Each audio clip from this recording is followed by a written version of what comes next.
Boa noite, minha irmã, meu irmão, vocês que dedicam este espaço de tempo nesta noite de quarta-feira para nosso encontro virtual de oração. Recebam a nossa saudação fraterna, acompanhada da alegria pela sua participação. Que sejamos todos alcançados pela graça e paz do nosso Senhor Jesus Cristo. Que seja esta possibilidade de comunhão motivo de gratidão a Deus, dentre as tantas bênçãos dele recebidas. Que poderei retribuir ao Senhor Deus por tudo aquilo que Ele fez em meu favor.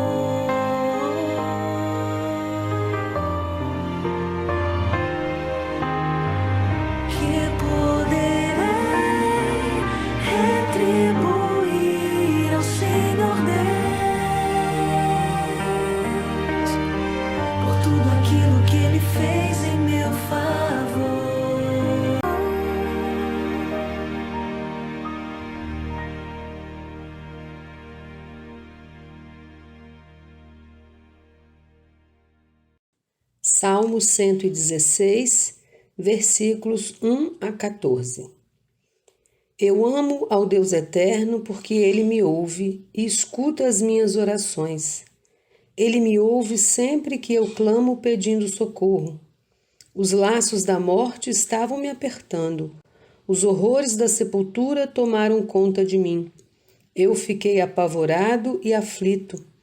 Então clamei ao Eterno pedindo: por favor, salva-me, ó Deus eterno. O Eterno é bom e justo. O nosso Deus tem compaixão de nós.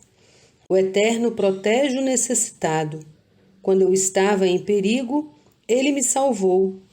Ó minha alma, confie no Deus eterno, pois Ele tem sido bom para mim. Deus me livrou da morte, fez parar as minhas lágrimas e me salvou do fracasso. E assim eu ando no mundo dos que estão vivos e faço sempre a vontade do Deus eterno. Eu disse: estou completamente esmagado, mas mesmo assim continuei crendo.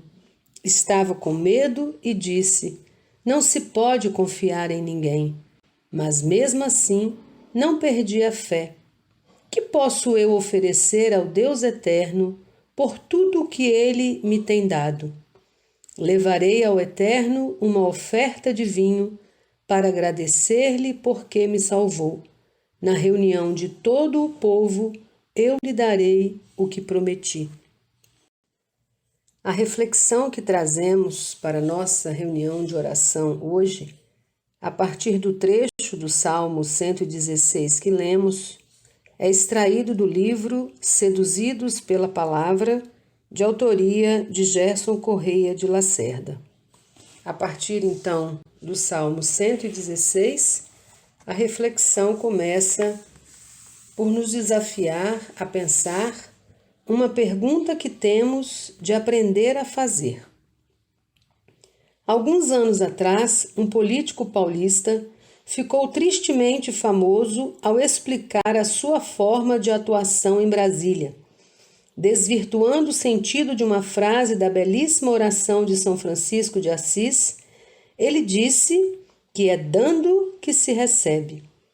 O significado de sua afirmação foi bastante claro. De acordo com a sua concepção, a atuação política se reduz à mera troca de favores. O político paulista deixou claro que ele nunca agia por convicções ou desinteressadamente. Ao fazer qualquer coisa, ele esperava sempre receber algo em resposta. O político paulista que fez essa afirmação foi muito criticado na ocasião. No entanto, devemos reconhecer que não somente na política, mas na vida em sociedade de um modo geral, é exatamente assim que as pessoas costumam agir. Por detrás de qualquer ato, sempre existe um interesse. Por detrás de qualquer gesto, sempre existe a expectativa de uma compensação. por detrás de qualquer favor, sempre existe a esperança de recompensa. A pergunta que mais se faz é: o que é que eu vou ganhar com isso? Pois bem, meus irmãos, o que nós queremos destacar nesta hora de culto é que esse tipo de procedimento também se manifesta em nosso relacionamento com Deus. O fato é que todos nós temos interesse em receber muitos favores e bênçãos de Deus. Queremos receber saúde, queremos receber paz, queremos receber sucesso. Por isso buscamos a presença de Deus e lhe oferecemos culto. Achamos que é dando que se recebe.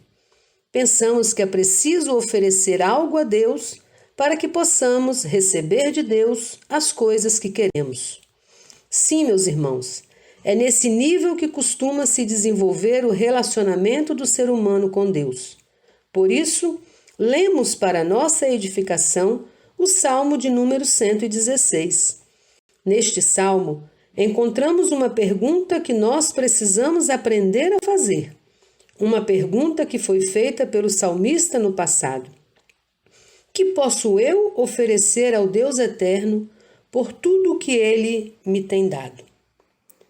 A pergunta é simples.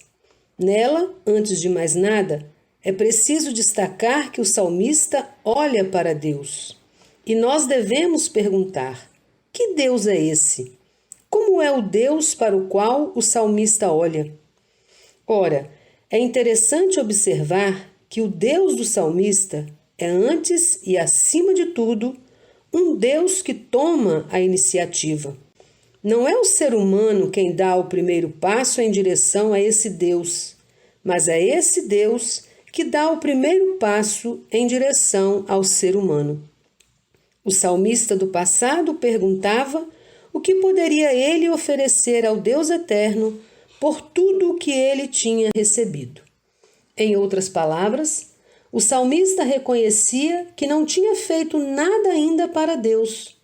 Ele ainda estava tentando descobrir o que poderia apresentar ao Senhor. Ele ainda está planejando realizar uma oferta ao Senhor na presença de todo o povo. No entanto, Deus não tinha ficado esperando pela sua oferta para depois ajudá-lo. Ao contrário, Deus já viera em sua direção. Deus já lhe concedera os seus favores. Eis aí algo que precisamos aprender a respeito de Deus. A verdade é que Deus não é negociante em seu relacionamento conosco. Deus não exige receber antes para abençoar depois. Infelizmente, porém, é esse tipo de concepção a respeito de Deus que predomina em nossa sociedade. São muitas as pessoas que pensam que Deus está lá em cima com um grande livro-caixa diante de si. São muitas as pessoas que acham que Deus fica contabilizando nossos débitos e nossos créditos. São muitas as pessoas que acreditam que Deus só nos abençoa quando temos algum saldo a nosso favor. Se Deus fosse assim, irmãos, nunca haveríamos de receber bênção alguma, porque nunca temos crédito algum com Deus. O Deus que se revela na Bíblia é diferente. Ele nos ama quando ainda não o amamos. Ele nos busca quando ainda não o buscamos. Ele nos abençoa quando nada fizemos para merecer bênçãos. Era isso que o salmista deixa muito claro quando perguntava: que darei ao Senhor que já tomou a iniciativa de me abençoar? O salmista olhava para o passado, mas não era somente para Deus que o salmista olhava. Ao olhar para Deus, o salmista olhava também para o passado. O salmista fazia referências a bênçãos que já tinham ocorrido em sua existência. Isso quer dizer que o salmista usava sua mente para recordar os favores recebidos de Deus. O texto bíblico mostra que ele se lembrava de um tempo em que laços de morte o apertaram e em que horrores da sepultura tinham tomado conta dele. Ele se lembrava também que tinha ficado apavorado e que tinha clamado ao Deus eterno. E ele se lembrava ainda que Deus o tinha salvo e tinha enxugado as suas lágrimas. Em outras palavras, o passado contava para o salmista.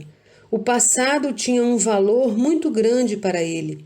No passado, ele descobria horas amargas de sofrimento pessoal e horas gloriosas de socorro divino.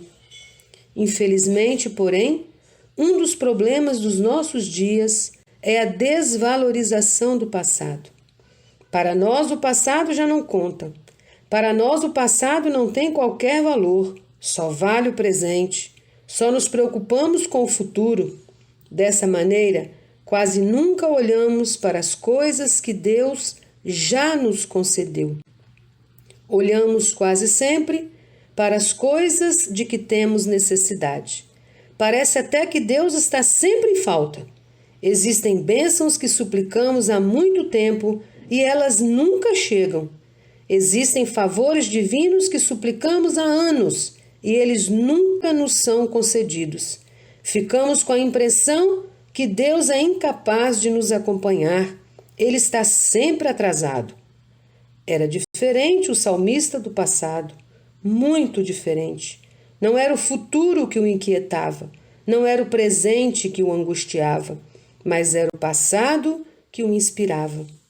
Deus já o ajudara no passado. Certamente não o desampararia no presente. Deus já o socorrera no tempo que ficara para trás. Certamente nunca o deixaria sozinho no tempo que estava à frente. O salmista também olhava para as suas próprias mãos. Finalmente, além de olhar para Deus e de olhar para o passado, o salmista também se voltava para si mesmo. Ele olhava para as suas próprias mãos. Não desejava apresentá-las vazias diante de Deus. Por isso perguntava: que posso eu oferecer ao Deus eterno por tudo o que Ele me tem dado? Não devemos pensar que o salmista estava preocupado em pagar os favores divinos já recebidos. Não devemos imaginar que o salmista pretendia fazer chantagem com Deus para obter mais bênçãos. Sua intenção era muito diferente. O que o salmista queria era tão somente agradecer ao Senhor. O que o salmista desejava era responder com reconhecimento ao Deus eterno que o ajudara. Com Deus não é dando que se recebe. Com Deus é exatamente o contrário que deve suceder. Damos porque já recebemos. Ofertamos porque o amor de Deus já se ofereceu a nós. Existe um texto bastante conhecido, escrito em forma de oração, que fala sobre a gratidão a Deus que gostaríamos de compartilhar com todos para terminar. Ele diz assim: graças, Senhor, muitas graças. Graças pela graça da vida e da ressurreição. Graças pelo corpo maravilhoso que me deste, pelo ar que respiramos, pelo chão que pisamos, pelo céu que nos cobre. Graças pelo corpo espiritual que há de vir, pela ressurreição em Cristo, para a herança do reino. É maravilhoso, Senhor, saber que os que choram serão consolados, os humildes serão exaltados e os mansos herdarão a terra. Graças, Senhor, pela paz. Paz em meio às aflições, às lutas e às guerras. Graças, Senhor, pela graça da fé que nos reconcilia com a tua justiça e nos permite a graça de te agradecer. Que seja esse o nosso espírito neste momento, com a mesma disposição do salmista. Voltemos os nossos olhos a Deus. Reconheçamos que Ele tem tomado a iniciativa de nos abençoar. Com a mesma inspiração do salmista, voltemos os nossos olhos para o passado. Reconheçamos as bênçãos incontáveis que já recebemos. Com a mesma consagração do salmista, voltemos os nossos olhos para as nossas próprias mãos e perguntemos: que posso eu oferecer ao Deus eterno por tudo o que Ele me tem dado? Assim o Senhor nos ajude. Amém. Mensagem a nos inspirar nesta noite de oração.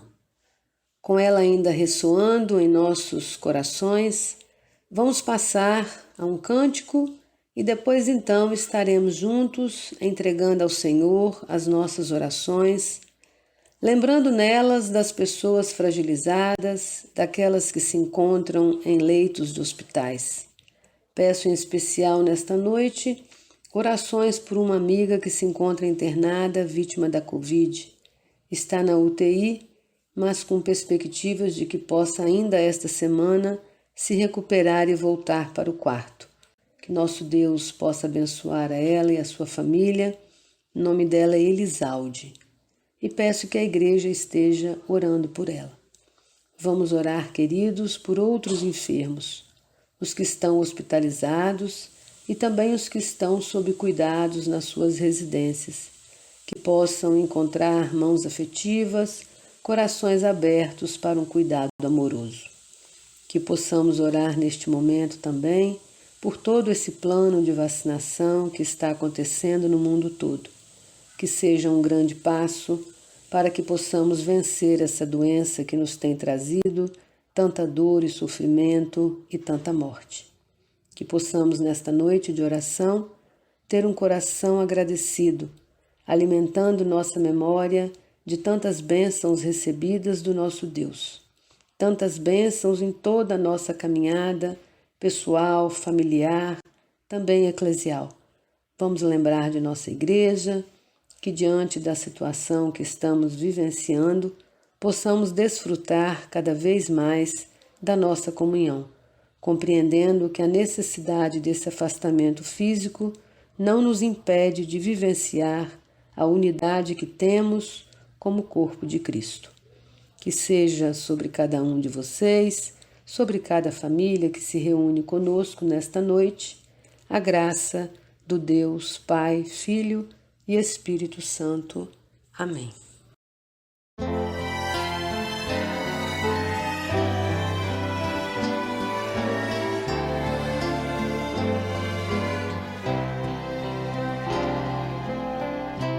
Onde estiverem dois ou três reunidos,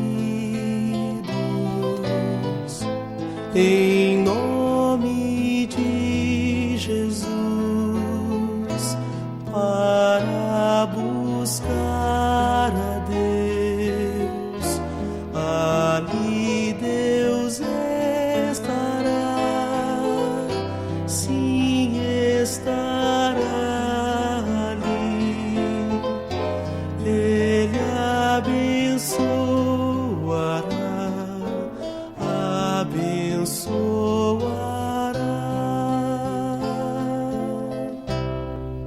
Quando o seu povo orar humildemente, confiando no poder do soberano Pai, ali Deus estará, sim, estará ali. Ele nos ouvirá e atenderá. Nós te adoramos, Pai, por tua